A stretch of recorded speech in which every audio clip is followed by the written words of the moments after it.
And we are back with the Fox News alert. OJ Simpson is officially a free man. There he is, a 70-year-old released on parole overnight in Nevada after spending 9 years in prison for a botched armed robbery. It is believed he will live in Las Vegas for now, but Simpson did tell the parole board he wants to go to Florida. However, the Florida Department of Corrections says they have yet to receive a transfer request. Simpson will now spend the next 5 years under parole supervision. Here to comment on it now, we're going to bring in Mark Fuhrman, former LAPD detective and Fox News contributor.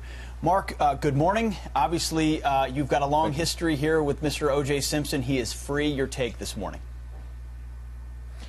Well, it's quite interesting that they describe him as being free. He's not free. He still belongs to the state of Nevada and the prison system in Nevada. He's on parole. They're just allowing him to be out in the public. So it's going to be a long 5 years for him to actually stay on the straight and narrow. It's just not his style. You also say the media, if they were smart, they would simply ignore this man. How are you feeling this morning, as I'm sure it is blanketing all the airwaves out there with him being released? Well, I think they're doing exactly what he wants. I mean, he loves this attention, and I'm sure he loves the idea of people scrambling to get an interview or a photograph.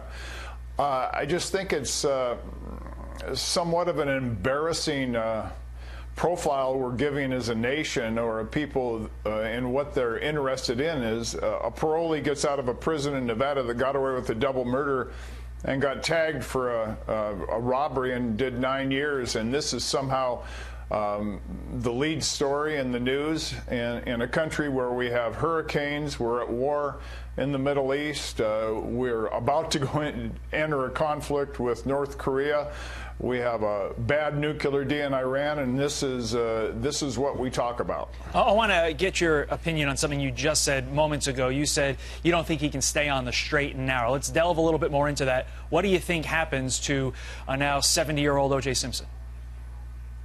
Well, you look at, I mean, he's been in prison for 9 years. In the state of Nevada, when you're a parolee, you can't even have alcohol in excess. Now, excess means 0.08. And for the people that are watching that don't know what that means, that's 2 drinks in an hour, and you're probably a 0.08. I mean, that's just one condition of parole. No Fourth Amendment privilege. In other words, he can be searched, his house, his car, by a law enforcement officer that is aware of his parole situation, or a parole officer. You know, and his conduct is scrutinized quite a bit deeper than that. I mean, his conduct in business, employment, you know, where he goes, where he travels. This is something that OJ Simpson might have a very difficult time succeeding in this situation in parole. Mark, you know, OJ Simpson, it's a cultural phenomenon. It's like a train wreck, and oftentimes people can't take their eyes off of. Why has he become that? Why this 20, 30, 40-year spectacle of a sports star, you know, the trial, now this? Why can people not look away? You know, I'm not sure why. I think O.J. Simpson trial was the beginning of reality TV. I think the media at large might be responsible for some of that. They realized that they didn't need to pay actors, and they didn't need studios, and they didn't need any kind of a backdrop other than a camera and a tragedy, and they make the most of it. And if you watch TV, we have cameras on people's homes, and we're watching them live. I can't imagine anything more boring, and I can't imagine anything more boring than to watch O.J. Simpson in his normal, everyday routine.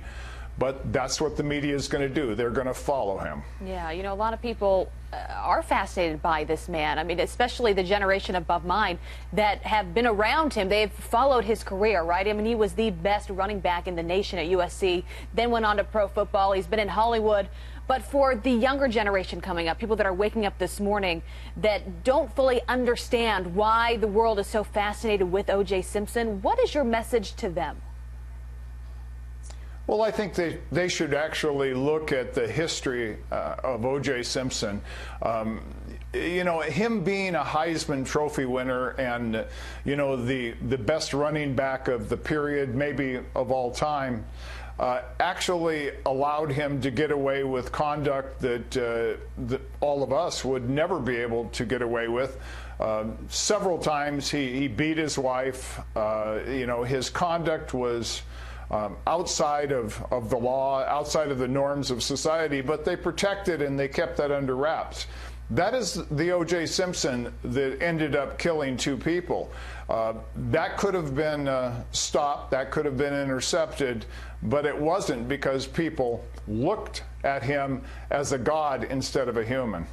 It's a great point. A double standard for those in the bright lights as opposed to regular folks. Mark Fuhrman, thank you very much for joining us this morning.